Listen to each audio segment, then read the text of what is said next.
Good morning, Micah. Hey everyone, it's Mark Wiens and Micah Wiens with migrationology.com in Bangkok, Thailand. Micah, do you want to say hello? Micah, say hello to everybody. Hello! It's hard to believe that we have come to the end of another year, 2016, and I don't know about for you, but when I think about every single day, just a day on its own, the days just fly by so fast. I don't even know how they go by so fast. But then what I love about the end of the year is you can reflect back on the entire year and you can think about what you've accomplished, what you could have done better, and how you can improve. And before I start this video about the best meals of 2016, I wanna, if you're not already subscribed to my YouTube channel, I wanna invite you to click subscribe now for lots more food and travel videos. I can say with certainty that 2016 has been the best year of my life in terms of travel and business and food, and most importantly, in terms of family. Micah Wiens was welcomed into the world on November 12th, and that at the time of filming this video that I'm filming right now, that is exactly 1 month. So he is exactly 1 month old. It's been a fantastic year, and I can't wait to share with you the top 10 meals from this entire year. Without talking any longer, let's get started with the 10 best food meals of 2016, starting right now. They have brought out just an absolutely incredible spread of some of their signature dishes here that we are about to dig into. This dish is called buah keluak, and it is a type of nut, which these black things are the nut, I believe. And Roy explained to me that this dish has to be cooked for 11 days. So it takes 11 days to cook this dish. And this is the result. I think there's also some meat. Oh yeah, there's meat in here. Maybe it would be best if I transferred some of this over to my rice. I'll take a big one of the nuts and a piece of meat. And this is, I'm gonna get some more of that sauce, like gravy. And yeah, this is one of their most signature dishes here that they serve. And Roy explained to me that I'm supposed to use this little device to scoop out the inside of that nut, because the nut is still hard and woody on the outside, and so you scoop that out. So I'm gonna attempt to do that. Oh yeah, it comes out very nicely. Oh, look at that.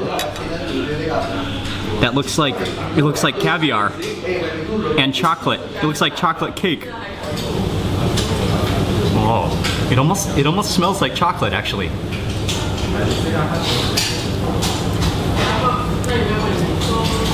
That is the texture of a really, really fluffy chocolate cake, but more moist. And then it has, you can taste like a nutty, roasted flavor to it as well. Wow, that is unique and superb. And we are sitting down for a Sundanese feast, which is food from this region. This meal of eating all together is called a botram, and they put down a couple banana leaves and then just spread rice out into the entire middle, just filling the middle of the banana leaf. And then there are side dishes all around. This is incredible. Yeah, so all the rice is here in the middle, and so you can grab some rice to put onto your portion of, my portion of the banana leaf right here. And I just took a couple of, these are jengkol beans, which are similar to stink beans, and I really love jengkol beans. I'm gonna take a bite of that immediately. Oh, terima kasih. Oh, she is serving me some of the banana flower curry. New experience also for us.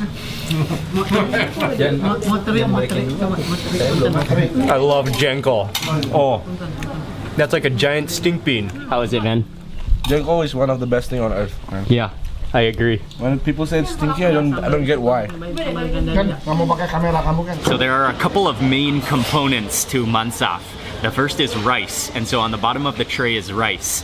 And then on top of the rice are big, huge chunks of Jordanian lamb, which are cooked in a yogurt. And then over everything is a big sprinkle of pine nuts.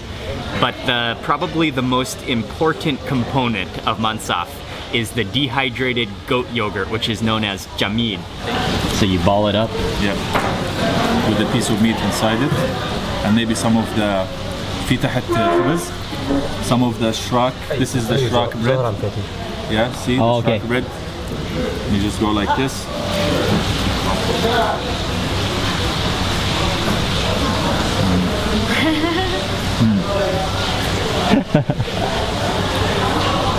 There's nothing like it. It's the best meal ever. And by the way, this is local Jordanian, grass-fed, free-range lamb.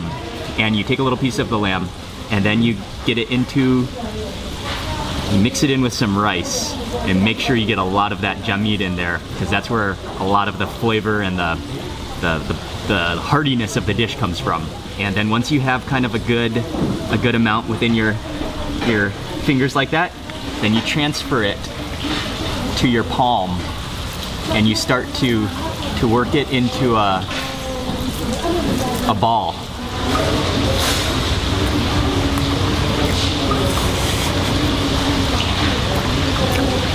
Wow. That is awesome. That lamb is so silky tender. The rice has a little bit of a sticky texture to it. Kind of you can tell that it's been cooked for a long time with some spices. And then, yeah, it's all about that jamid. That is really the main component of the entire mansaf. We are having Makgeolli, which is a Korean rice wine. And along with that Korean rice wine, they serve just a spread of different side dishes. Cheers. Okay.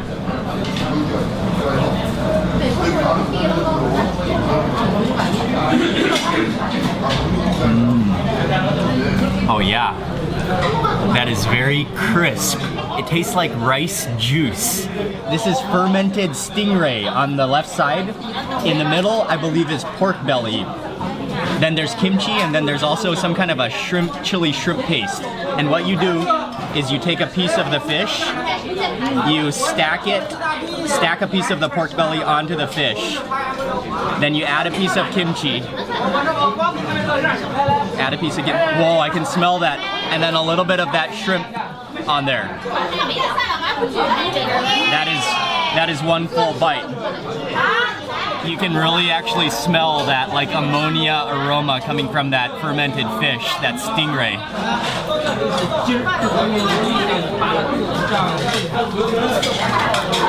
Wow, that is a lot in one bite.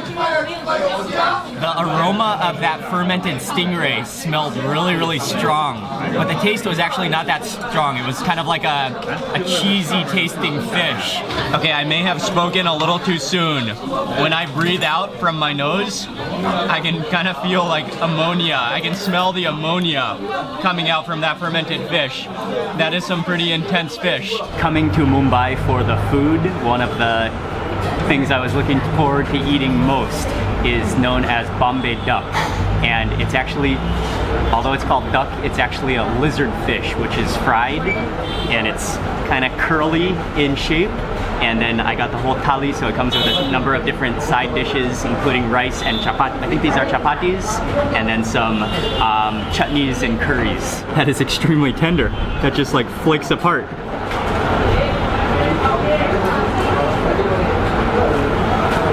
Wow, that's good. That is salty and really, really crispy. I will add some of this to my rice. Oh, there's some chunky spices in there as well. And I'm really curious, I have no idea what this pink colored sauce is. Let me add a little bit of that. A pink dish. Okay, I'll take that piece of bombil fish and mix it into that rice.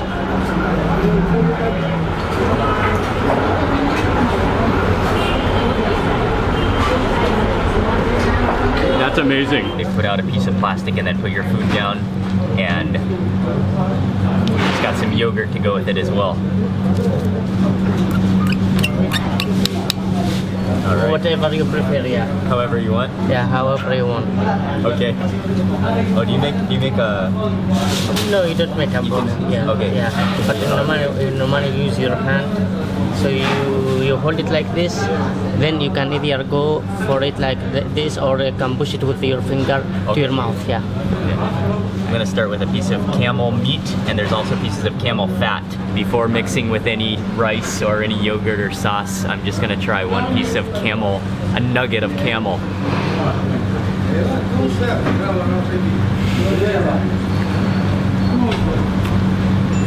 Oh, that's amazing. Oh, that is insanely good. It's so tender. It does taste very similar to beef actually, but a little more meaty tasting, gamey tasting. But not really, it's actually surprisingly really tender. I wasn't expecting it to be that tender. This is the camel hump. So that's just a pure chunk of white fat.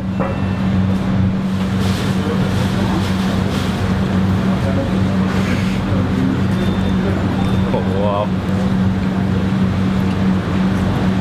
That just melts in your mouth. I am sitting here bar side watching him grill the meat, and the smoke coming off, the aroma of that meat, and just the expertise of how he is grilling it is incredible. And what he actually did was for the kebab, he mixed the minced meat with the spices right there before he put it onto the sword, and then he put it onto the sword and then stuck it straight onto the hot charcoal.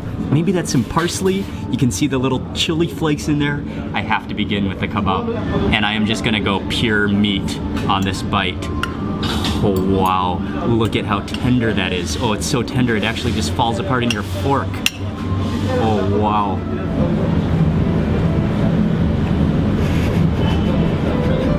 That's absurd. You can taste the lamb flavor and the lamb fat. I have had kebabs before, but I have never had a kebab like that. He has just brought the next course. This is literally the biggest prawn I've ever seen in my life. To get a scale of this, I need to put it up next to my face. Just check this out. This is wider. This is almost as wide as my shoulder torso. Okay, I'm gonna set this guy down. Guys, I'm in a little bit of a shock right now. I don't even know if I can describe this with English right now. Look at this beauty. Wow. Okay, I'm just gonna go right into that midsection. Oh yeah, I'm so happy I'm using the knife upside down, and I don't even have the energy to change it. Oh wow. Okay, that's a good enough bite for my first.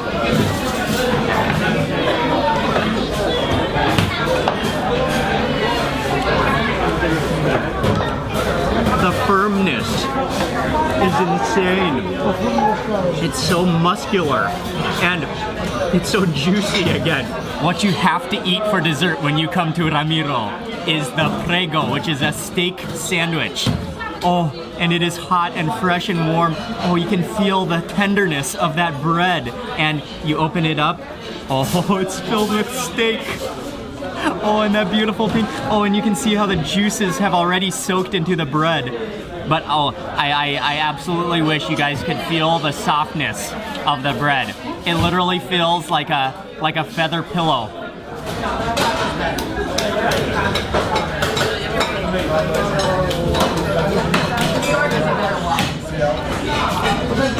This is a dessert to cherish.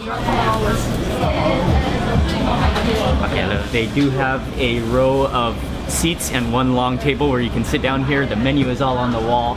I ordered two things. I got the spicy cumin lamb noodles, which is one of their signature dishes, and then I also got a side of pickles. The Sichuan pepper, I think there's some cabbage in here, some onions, some chilies, and then pieces of lamb. And I gotta begin with this. Oh yes, the noodles are in a lumpy pile at the bottom. Very thick, very widely cut.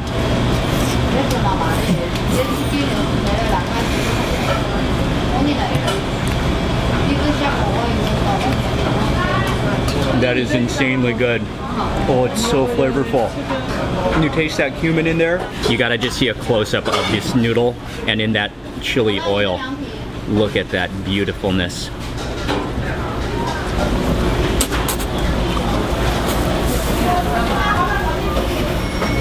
It is unbelievably good. It is extremely tight quarters in here, and we are all eating family style, but I will do my best to vlog all about it. I'm gonna begin with the tendon and the curry, and then there are rice noodles on the bottom here. And also there's pieces of, I think this is brisket as well. Oh, that looks fantastic. Okay, I'll get a little bit of everything in this bite. Yeah, you can smell a little bit of the curry powder and like a little bit of a maybe cinnamon aroma to it.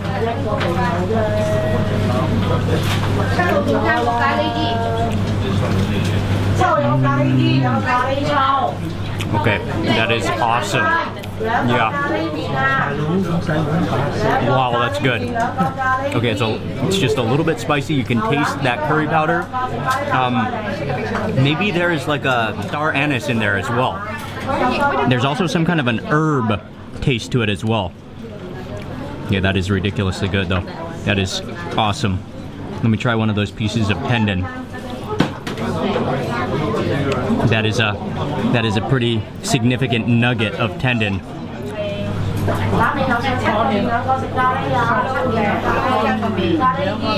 Yeah, that is good tendon. It has a gelatinous texture, of course, but it's like it's soaked up all of that curry flavor. After watching that video, Micah got really hungry. Didn't you, buddy? I just want to say a huge thank you to you for watching our videos and for your support throughout this year.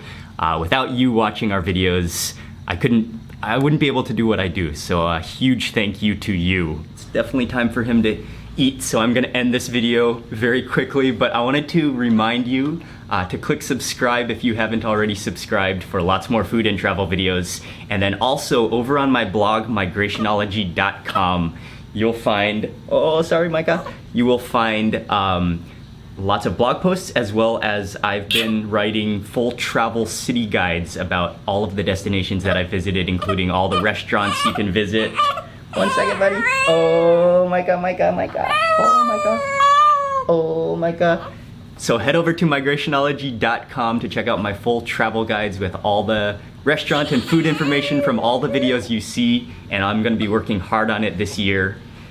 And I want to wish you a very happy new year from Bangkok, Thailand, and hope you're doing well. Thank you again for all of your support, and I will see you on the next video. Say goodbye, Micah. Say goodbye, Micah. Okay, guys, he's very hungry. He's very, very hungry, so I'm gonna say goodbye. We're gonna say goodbye, and Happy New Year. Happy New Year from Bangkok. But what I love about the end of the year is reflecting about the whole year. I don't know if you guys could hear that on the microphone. Micah, that was a big poo, man. Micah, what do you have to say about that?